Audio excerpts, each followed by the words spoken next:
Applause entertainment நீலம் studios தயாரிப்பில் applause entertainment மற்றும் பாரஞ்சித் வழங்கும் மாரி செல்வராஜ் இயக்கத்தில் ரூம் நடிக்கும் பைசன் காலமடான் வெற்றி நடை போடுகிறது. பாமக செயல் தலைவராக ஸ்ரீகாந்தி நியமிக்கப்பட்டிருக்கிறார். மேலும் விவரங்களோடு செய்தியாளர் சங்கரன் இணைகிறார். சங்கரன் வணக்கம், மேலும் தகவல்களை சொல்லுங்க. வணக்கம் பிரியவதனா. பாமகவுல ராமதாஸ் மற்றும் அன்புமணி இடையே ஏற்பட்ட மோதல் போக்கு என்பது தற்போது வரை தொடர்கிறது. அவர்களுக்கு இடையேயான அந்த மோதல் என்பது தற்போது வரை முடிவுக்கு வரவில்லை.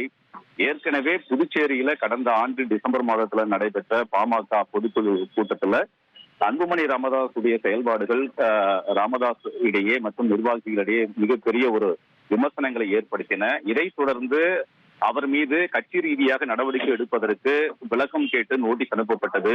இந்த நிலையில் அவர் எந்தவித பதிலும் அளிக்காத நிலையில் அண்மையில் அவர் செயல் தலைவர் பதவியில் இருந்து அன்புமணி நீக்கப்பட்டார்.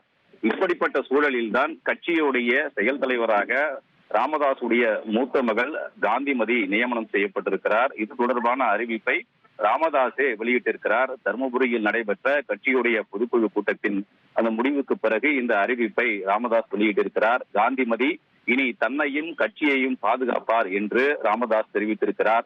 ராமதாஸ் உடைய பல்வேறு குற்றச்சாட்டுகளுக்கு தற்போது வரை அன்புமணி பதிலளிக்காமல் அமைதி காத்து வருகிறார். சற்று முன்னதாக அவர் திருப்பூரில் செய்தியாளர்களை சந்தித்திருக்கிறார். தமிழகம் முழுவதும் அவர் மக்கள் உரிமை மீட்பு பயணம் என்ற நிகழ்ச்சியை நடைபயணத்தை அன்புமணி மேற்கொண்டு வருகிறார். அதன்படி திருப்பூரில் சற்று முன்னதாக நடைபெற்ற அந்த நிகழ்ச்சியில் பங்கேற்ற அன்புமணி ராமதாஸ் செய்தியாளர்களை சந்தித்தார். அவரிடம் இது தொடர்பாக கேள்விகளை செய்தியாளர்கள் முன்வைத்த போது கட்சி விவகாரம் உள் விவகாரம் தொடர்பான கேள்விகளுக்கு எந்த பதிலும் அளிக்க முடியாது என்ற ஒரு பதிலை அன்புமணி தெரிவித்திருக்கிறார்.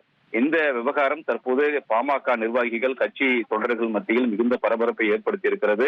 இனி காந்திமதியுடைய செயல்பாடுகள் எப்படி இருக்கும், அடுத்த கட்ட நகர்வுகள் என்னமாக இருக்க போகிறது என்ற எதிர்பார்ப்புகள் எல்லாம் எழுந்திருக்கின்றன. சட்டப்பேரவை தேர்தல் நெருங்கி வரக்கூடிய சூழலில் தந்தை மகன் இடையேயான போர் முடிவுக்கு வருமா அல்லது பிளவுபட்டு இரண்டு அணிகளாக தேர்தலை சந்திப்பார்களா என்றெல்லாம் பல்வேறு கேள்விகள் எழுந்திருக்கின்றன. பிரியவதனா, தகவல்களுக்கு நன்றி சங்கரன்.